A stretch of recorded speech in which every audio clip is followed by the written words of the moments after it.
In today's video, we have some signings to announce. We also have some injury updates and some trade rumors focusing on Max Domi, the Montreal Canadiens, and Matt Murray, the Pittsburgh Penguins. We'll jump into all the latest coming up next.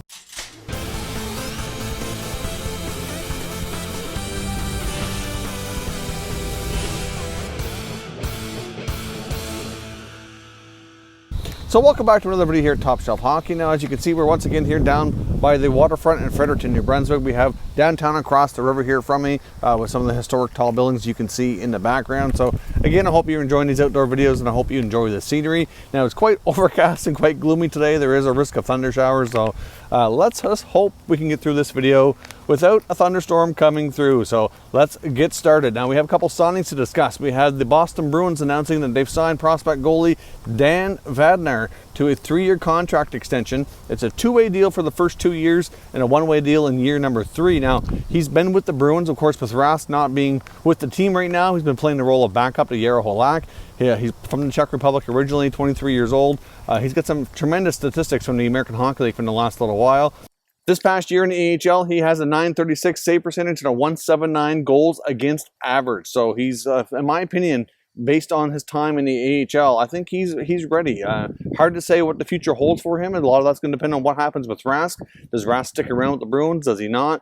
That's going to have a big part on the future of Vadnar here, but I think he's a really good up-and-coming goalie. They have some other goalies in the system as well who have some longer-term future potential, but for right now, I can see him being a part of the Bruins organization as early as next season, depending on what else goes on with the team. If not, he'll certainly be the main call-up option from the American Hockey League, but bright future for the young goaltender.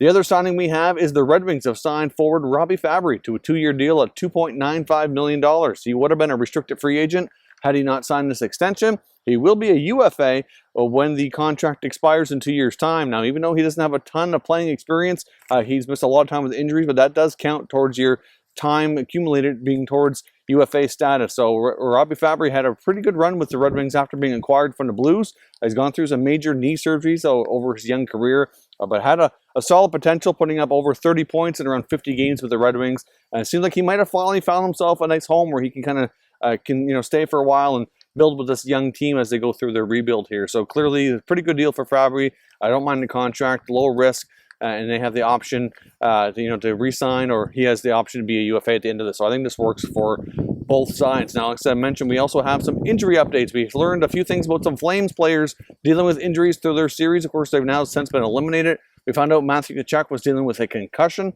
Hard to say when he would have been able to return, but that's what was going on with Matthew Tkachuk. So obviously, he should be good to go for next season. It doesn't have much of a history of this, so hopefully, long term, he's fine.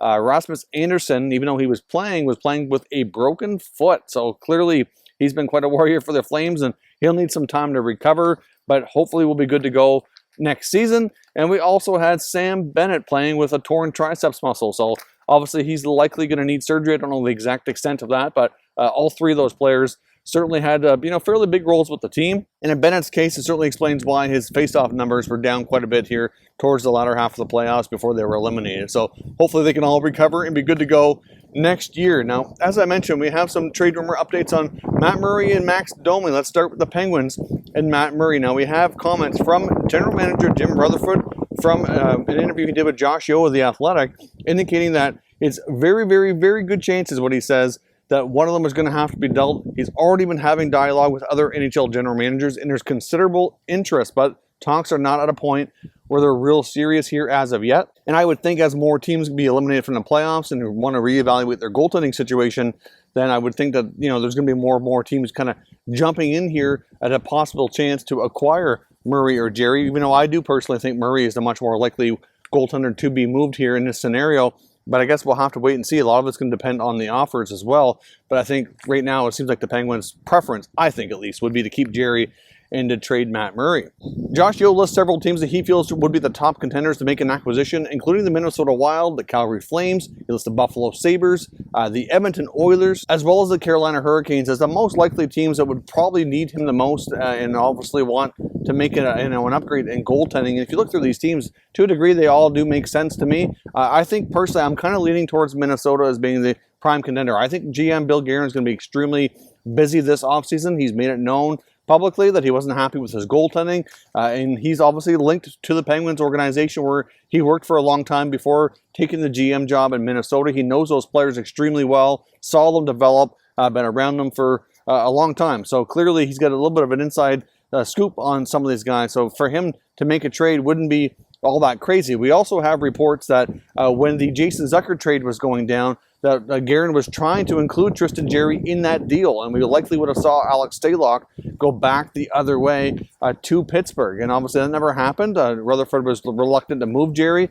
and even though there was a lot of reports last year that Jarry was on the trade market, the interest appeared to be low at the time, but I wonder if maybe the asking price might have been high enough that they kind of tamed things down. We may never get any more information on that. It's really hard to say, but we know that Guerin has interest because he inquired before, and like I said, it almost had a more expanded deal, and the Zucker trade could have been having a defenseman like a Jack Johnson or maybe even a Patrick Hornqvist or another contract going back to Minnesota to kind of offset getting a top young goaltender as well. So we could see these two teams hook up for another trade given the history there. But the other teams certainly make sense to a degree as well. But I think to a degree that they may have a little bit more trouble from a cap perspective, and it might be more of a domino effect with some other goalies being on the move if a trade were to take place. So not dismissing the other teams that he listed as suitors for the Penguin goaltenders, but personally, I'm leaning towards Minnesota being the top contender, and I think that there's a really good chance we're going to see something like that take place. And it's going to be an expanded trade with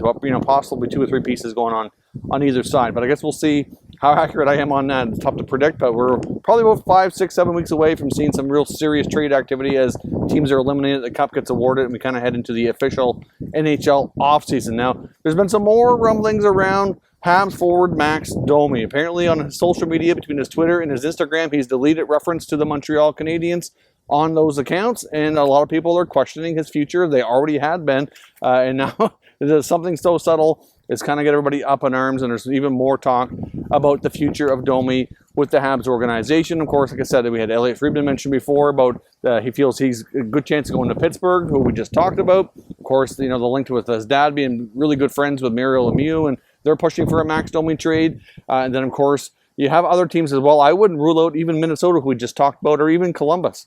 Those two teams are teams that need center icemen. As we know, Max Domi, if he's going to stay in Montreal, is going to have to be a winger. And if he's going to play in the bottom 6, it doesn't make sense for him to stay with Montreal based on how their other young guys have developed, like Suzuki and Kakaniemi and Danault. Like, they have the center position locked down, in my opinion. They have some other good wingers that can play top 6 if they hang on to Tatar, and then they have Gallagher. And then they have other players as well, like Armia and Lehkonen. They're always looking for more opportunity. Got a guy like Cole Caulfield on the way.